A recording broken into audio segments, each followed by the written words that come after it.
At dahil mahal na mahal ko ang kapatid kong si Elaine, nagpa-bangs din ako.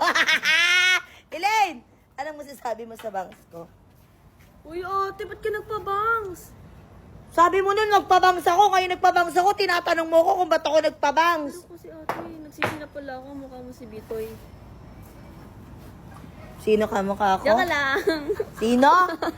Sino ka mukha ko? Hindi, Jack lang bagay na bagay sa'yo. Alam mo ba ate, napakaganda. Mukha kang princess. Mukha kang sirena. Mukha kang Biik? Biik? Bitay! Ano bitay?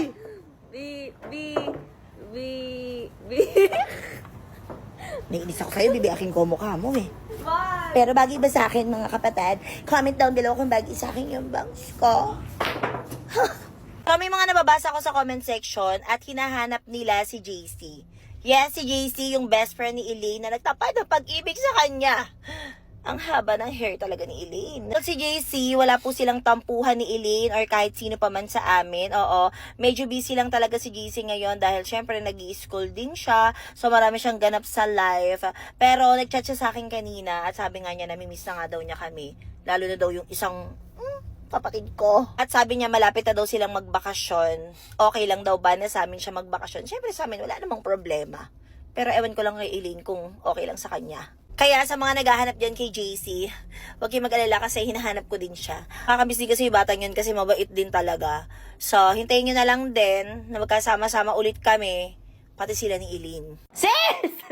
Ano masasabi mo doon sa sinabi ni...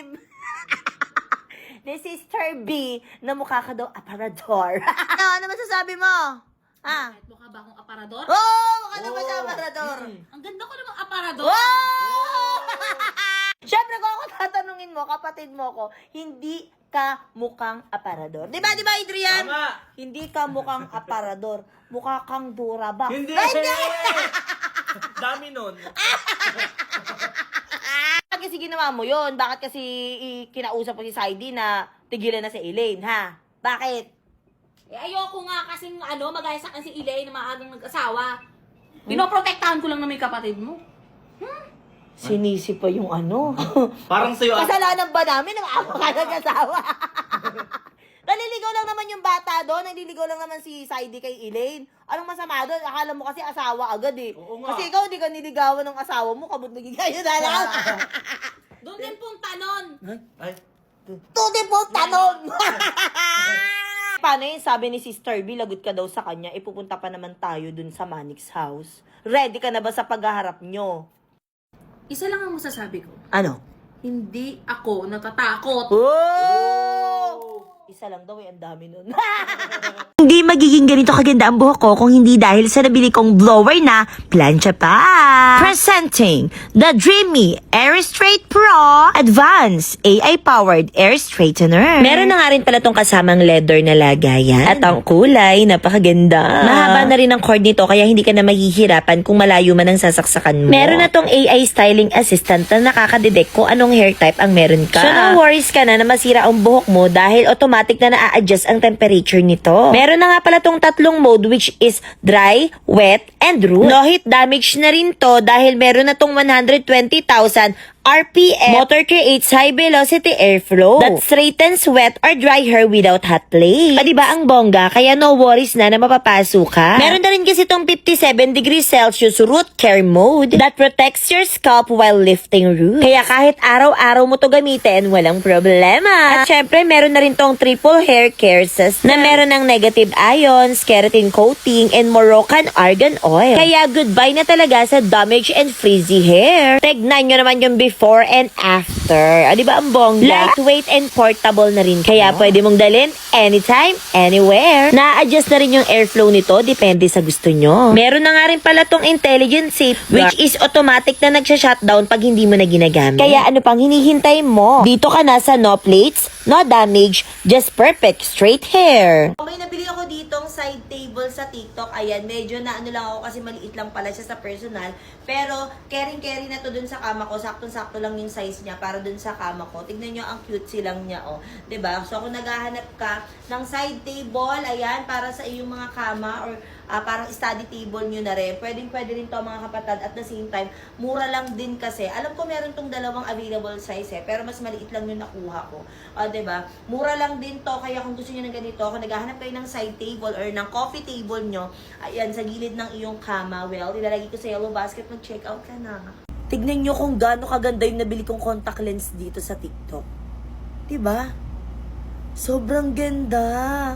Alam niyo ba, hindi ako mahilig mag-contact lens, kaya kung mapapansin nyo, never ako nagsuot ng contact lens sa mga vlog or kahit na may mga event. Kasi yung mata ko may pagka-sensitive. Hindi ko alam kung di lang ako marunong maglagay ng contact lens, pero every time kasi na maglalagay ako, inaabot talaga ako ng ng sobrang tagal bago ko siya mailagay sa mata. Tapos, nagiging makati siya, nagiging irritable. Pero ito, tignan nyo. Sobrang bilis ko lang siyang nailagay at the same time, sobrang komportable ng mata ko dito. 'Di ba? Kahit yung mga binibili ko before na mga contact lens is yung mamahalin din talaga. Pero ito, alam niyo ba, ang mura lang din ito. Tipo, ang ganda, ilalagay ko naman yung isa. At dahil wala akong panlagay na contact lens, so, daliri ko na lang yung gagamitin ko. Syempre, dapat malinis yan, ha. Tapos, yun lang. 'Di ba? Sobrang bilis lang.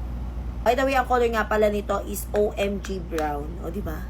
Ang ganda. Pwede na siya sa mga event. Ayan, kung may mga event kayo. At the same time, ulitin ko, hindi naging irritable yung mata ko dito. Wala siyang makafal na feeling. Kasi ako dati ganun parang feeling ko, ang kapal-kapal ng contact lens kahit wala naman grado. So, kung gusto niyo ng ganito, lalagay ko sa yellow basket. Ang dami nilang available color. Kung naghahanap ka ng pangpakintab ng mga sasakyan nyo, ng mga motor nyo, na mura lang din at swak sa budget nyo, well, may nakita ako. Ay, yung Glow Erase. Hindi lang naman siya pampakintab ng mga sasakyan or ng mga motor kasi pwede rin siyang gamitin or pantanggal na mga sa mga nakatulad yan, yung kung wala kayong walang bubong yung mga parking lot nyo, diba? Usually, hindi naman maiiwasan. Nagkakaroon ng mga dilaw-dilaw yan, ng mga dumi-dumi. So, pwede nyong gamitin to pampakintab at the same time, parang bagong repaint yung sasakyan nyo pag ginamit nyo to. Ito ginamit mo, effortless ka na rin talaga sa paglilinis. So, diba, hindi ka na mahihirapan. Katulad ng pagpapahirap na ginagawa niya sa'yo. Ay, hindi. Kung gusto mo ng ganyan, nagyan sa yellow basket, mag-check out ka na. Sa wakas ay dumating na nga itong binili kong sofa bed. Yes mga kapatid, sofa bed po yan. Hindi ko din alam kung paano nila nagagawa na ganyan lang paliitin to. At dahil malaki nga yung nabili ko last time, bumili lang ako ng single size na kakasya dito sa kwarto. Sobrang satisfying nga na makita kung paano lumaki kapag inalis nyo na yung plastic. O diba? Ang bongga. Ang kagandahan nga sa sofa bed na to is pwede mong labhan yung pinaka-cover niya kapag nadumihan. And tchanan! Instant meron ka na kaagad sofa. Sobrang komportable ka lang din dito kasi sobrang lambot din talaga niya. At kung gusto mo naman siyang gawing bed, sobrang dali lang din nito i-assemble. Kahit ikaw lang talaga mag-isa, kayang-kaya mo yan. By the way, meron nga pala tong iba't ibang size from single to king size. Meron na nga pala tong kasamang dalawang stainless topper para hindi mahulog yung pinaka-armrest niya. Kaya no worries ka na talaga kasi bukod sa sobrang dali pang i-assemble, hindi ka na maghihirapan kung saan patutulugin yung mga bisita mo. O diba, may sopa ka na, meron ka pang bed. Meron na rin to kasamang isang throw pillow. Kaya kung naghahanap ka ng affordable pero magandang klase ng sofa bed, well, ilalagay ko sa yellow basket. Mag-check out ka na. Babu!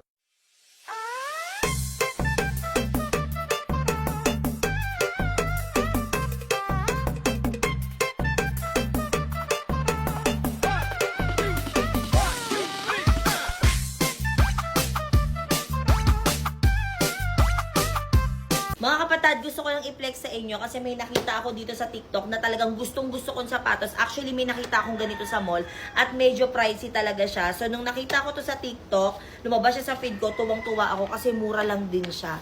Oo, at gusto kong makita nyo kung ano yung magiging reaction ko din kasi may pagka-OA talaga ako pagdating sa mga ganito. Oo, tignan natin. Oh my God, ang ganda! Hala, ang cute sinawan nito. Ito siya mga kapatid. Ito yung mga nauusang doll shoes ngayon. Doll shoes ba tawag dito? Yung parang ballerina shoes siya. Hindi ko alam kung anong tawag. Pero, ang cute niya, oh. So, ito yung itsura niya. Ang ganda. Diba? Alam niyo ba, mura lang din to. Hindi katulad sa mga mall. Pero yung quality niya, parang mall quality din, oh. Ang cute. So, ito try ko siya isuot. Hello, ang cute niya. Tignan nyo. Diba? Perfect siya. Pwede nyo siya ipang simba or kung may mga ganap-ganap kayo. Hala, ang cute. Actually, meron pa tong iba't ibang kulay at feeling ko bibilihin ko lahat. Kasi tingnan nyo, oh. Ang cute, ang ano pa, nakakaputi pa siya sa paa. Perfect din talaga siya kahit sa ang mga ganap nyo. Pwede nyo siya i-partner sa mga pants, sa mga dress. Pwede. Kaya kung gusto nyo ng ganito, lalagay ko sa yellow basket. Elin! Anong lasa nung nabi ko, Naki? Kasi parang parang napadami yung lagay ko ng harina. Okay lang ba? Ha? Parang nadami ng harina. Wala masyadong harina? Wala nga eh. Wala kakabi-habi. Wala, pero okay lang. Oh, masarap. Okay naman. Akala ko nadami. Ano na? Gawa pa ako. O sige, kasi... Sarap eh. Sa susunod, dagdagan ko ng harina, no? O sige. Thank you. Galing ka talaga. Dahil paubos na tong perfume alcohol ko, ayan, sa mga nakagamit na yan, alam nyo na mabango to. Kasi itong binili ko is yung Jo Malone inspired. So, paubos na siya. Syempre, hindi pwedeng maubusan tayo. Kaya, bumili ako ng isa pa. At ang binili ko naman ngayon is yung Eclat inspired. At mga kapatad, sobrang bango talaga nito mga kapatad. Ulit-ulit mga kapatad. Sobrang bango talaga, alam nyo. Kung kayo ay natry nyo na to, itong binili ko na to na Jo Malone. Ito talaga, mabango talaga to. For sure, kung bet nyo din yung amoy ng Eclat, magugustuhan nyo din to mga kapatad. At the same time, ito talaga yung legit na kahit hindi ka magpabango kasi yung alcohol na gagamitin mo ay mabango. Totoo talaga. So ako ang ginagawa ko, yung 1 liter na yung binibili ko. Yes, 1 liter na yung isang ganito kasi para mas tipid. Pero meron dito yung di-spray. Pero ako sinasabi ko sa inyo, yung ganito na yung bilhin nyo para mas sulit. Kasi nga, talagang mabango talaga. Mayat maya ka mapapa-spray sa kamay mo. Kaya kung gusto mo itry, ilalagay ko sa yellow basket. Mag-check out ka na.